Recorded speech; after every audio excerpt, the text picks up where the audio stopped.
Friends, ഞാൻ തൃശ്ശൂർ വേണു. ഞാനിന്നിവിടെ കാണിക്കാൻ പോകുന്നത് ചുരുങ്ങിയ ചെലവിൽ എങ്ങനെ നല്ലൊരു ഹാങ്ങിങ് ഉണ്ടാക്കാമെന്നാണ്. അപ്പം ഇതാണ് ഞാനിപ്പോൾ ചെയ്ത ഹാങ്ങിങ് സ്റ്റാൻഡ്. ഇത് 2 മരക്കമ്പുകൾ കൊണ്ടാണ് ഞാൻ ഉണ്ടാക്കിയിരിക്കുന്നത്. 2 മരക്കമ്പുകൾ കൊണ്ട് ചേർത്ത് ഞാൻ കയറുകൊണ്ട് മുഴുവനായി ചുറ്റിയിട്ടുണ്ട്. നല്ല ടൈറ്റ് ആയിട്ട് കയർ വലിച്ച് ഞാൻ ചുറ്റിയിട്ടുണ്ട്. ഞാൻ ഈ കമ്പ് സെലക്ട് ചെയ്തത് തന്നെ ഹാങ്ങിങ് തൂക്കിയിടാൻ പറ്റിയ ചെറിയ ചെറിയ കമ്പുകൾ ഉള്ളത് കാരണമാണ്.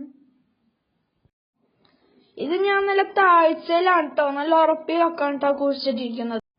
എന്നാലേ ഈ ചെടിച്ചട്ടികളെ വെയിറ്റ് ഈ കമ്പുകൾക്ക് താങ്ങാൻ പറ്റുള്ളൂ. ഇതെന്റെ അമ്മ ഉണ്ടാക്കിയതാണ് കേട്ടോ. ഇതിനുള്ളിൽ ചകിരി വെച്ച് പുറമെ വലയോണ്ട് കെട്ടി ഉണ്ടാക്കിയിരിക്കുന്നതാണ്. ഇത് ഞാൻ മുഴുവനായിട്ട് കാണിച്ചു തരാം കേട്ടോ. ഇതിൽ നമ്മൾ കട്ടിയുള്ള വടിയൊക്കെ ആണെങ്കിൽ ചെറിയ ഹാങ്ങിങ്ങും വലിയ ഹാങ്ങിങ്ങും ഒക്കെ കൊളത്തിട്ടാൽ നല്ല ഭംഗി ഉണ്ടാവും.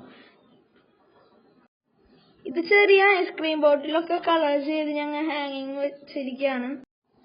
ഇതൊരു പുളി സംഭവമാണ് കേട്ടോ. ഞങ്ങൾ കരിക്കിലൊക്കെ ഓർക്കിഡ് വെച്ചിരിക്കുകയാണ്. അപ്പൊ ഇന്ന് തന്നെ എല്ലാവരും വെറൈറ്റി ആയിട്ട് വീട്ടിൽ അടിപൊളിയായിട്ട് കമ്പുകൾ ചേർത്ത് വെച്ച് ഒരു സ്റ്റാൻഡ് ഉണ്ടാക്കണം.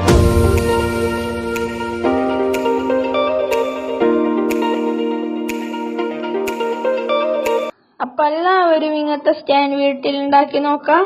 ഇഷ്ടപ്പെട്ടെങ്കിൽ ലൈക്ക് ചെയ്യുക, സബ്സ്ക്രൈബ് ചെയ്യുക, ഷെയർ ചെയ്യുക. ഞാൻ ഇനിയും ഇങ്ങനത്തെ ചെറിയ വീഡിയോകളായിട്ട് തിരിച്ചു വരും. ബൈ.